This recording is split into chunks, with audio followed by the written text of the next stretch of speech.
Imaginez un instant que la clé pour calmer un chat anxieux ou même agressif, ça se trouve pas du tout dans son cerveau, mais plutôt dans son intestin. Ouais, c'est exactement ça. Et c'est une idée qui bouleverse pas mal de choses. Aujourd'hui, on se lance dans une exploration vraiment fascinante d'un outil vétérinaire québécois qui repousse carrément les limites de la biologie. Tout à fait. C'est le fameux grand dictionnaire du microbiome félin domestique. Voilà, propulsé par la technologie Holodexia, et c'est inventé par Serge Dubuc. Notre mission aujourd'hui, c'est de comprendre comment ce système prédistille des millions de données génomiques pour vraiment décupler l'esprit de synthèse des vétérinaires en clinique. C'est un changement de paradigme radical. En fait, en médecine intégrative, on a souvent le réflexe de chercher une cause isolée à un problème. Mais ce dictionnaire, il nous force à voir le chat domestique, non plus comme un animal individuel, mais comme un holobionte. Un holobionte, donc ça veut dire un super-organisme, c'est ça, hein? C'est ça, une entité entière qui vit en symbiose avec des milliards de bactéries, de champignons, de virus. Et j'imagine que si on ignore cette dimension microbiologique, on passe à côté de la moitié de l'histoire clinique. Complètement. L'approche standard, elle est très vite limitée face aux maladies chroniques ou inflammatoires. Et c'est là que la structure de cet outil intervient. Il s'appuie sur 939 fiches bactériennes. Waouh! Ah oui, c'est hyper précis. Et classé selon la taxonomie NCBI 2026 en plus. Ce qui signifie qu'il intègre vraiment les toutes dernières classifications génétiques mondiales. Mais attention, l'idée c'est pas de fournir une encyclopédie illisible aux soignants. Non, bien sûr. Et c'est là qu'on utilise la navigation inversée. Moi, j'aime bien voir ça comme, disons, un GPS médical à l'envers. C'est une excellente analogie, ouais. Le soignant entre la destination, c'est-à-dire le symptôme, disons une mauvaise haleine très sévère, ou un déchaussement dentaire. Et ensuite, l'outil retrace la route métabolique complète. Il donne pas juste une liste de bactéries probables au hasard. Il cible directement la source du problème, non? Genre en identifiant des coupables microbiologiques. Exactement. Des bactéries comme Campylobacter rectus ou Parvimonas micra. Et le système détaille exactement comment elle crée l'inflammation. Une fois ce diagnostic moléculaire établi, la solution proposée s'appuie presque toujours sur la fondation de la santé, la nutrition. Donc, en gros, on modifie le carburant de cet écosystème. Voilà. Le dictionnaire compare concrètement l'impact de différents régimes sur l'équilibre de cette flore. Les sources opposent d'ailleurs le régime BARF, donc une alimentation crue basée presque seulement sur la viande, aux croquettes traditionnelles qui sont pleines de glucides et d'amidon. Mais le plus frappant pour moi, c'est que c'est pas juste une question de digestion. Ah non, pas du tout.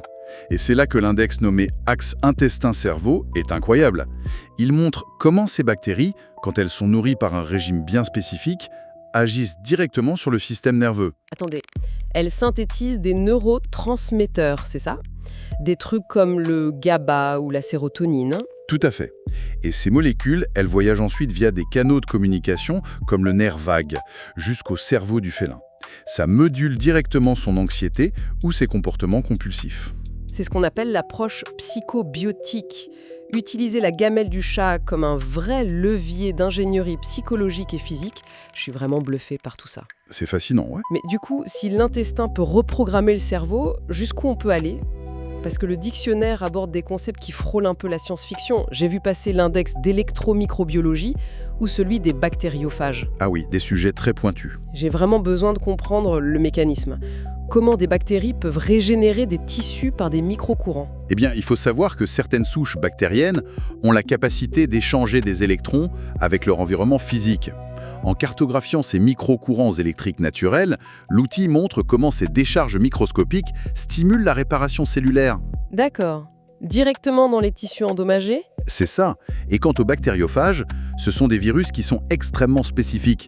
Ils n'attaquent qu'une seule famille de bactéries. Ah, donc c'est une stratégie redoutable pour détruire un agent pathogène sans toucher au reste. Exactement. Sans recourir aux antibiotiques à large spectre qui, eux, ravageraient tout le reste de la flore. Je dois avouer que ça me donne un peu le vertige, tout ça. Entre les échanges d'électrons, les virus tueurs sur mesure et les 939 profils génomiques. Je comprends, ça fait une masse d'informations énorme. Sachant qu'un vétérinaire a souvent moins de 15 minutes par consultation. Comment c'est humainement possible d'intégrer tout ça sans faire une overdose de données brutes ? C'est là toute l'ingéniosité de la technologie Holodexia. Son rôle central, c'est la prédistillation. De plus, elle utilise ce qu'on appelle la transposition moléculaire. C'est-à-dire Le microbiome humain est beaucoup plus étudié aujourd'hui, vous voyez. L'algorithme identifie les mécanismes métaboliques qui sont déjà validés chez l'humain. Et il les transpose aux voies biologiques similaires chez le chat. C'est brillant. Voilà.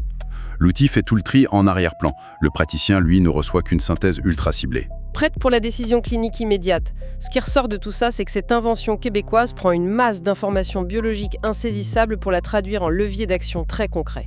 Oui, la médecine vétérinaire passe enfin de la théorie complexe à l'application clinique sur le terrain. Le soignant dispose d'une carte claire de la biologie interne de l'animal. On passe d'une médecine réactive à une véritable médecine d'anticipation. Absolument. Ce qui mène à une réflexion inévitable pour terminer cette analyse. Si une matrice arrive aujourd'hui à cartographier avec une telle précision l'écosystème bactérien d'un félin pour anticiper et traiter son anxiété par ingénierie métabolique, La question se pose pour nous, oui. à quand un dictionnaire similaire capable de reprogrammer intégralement la santé mentale humaine via notre propre écologie intérieure ?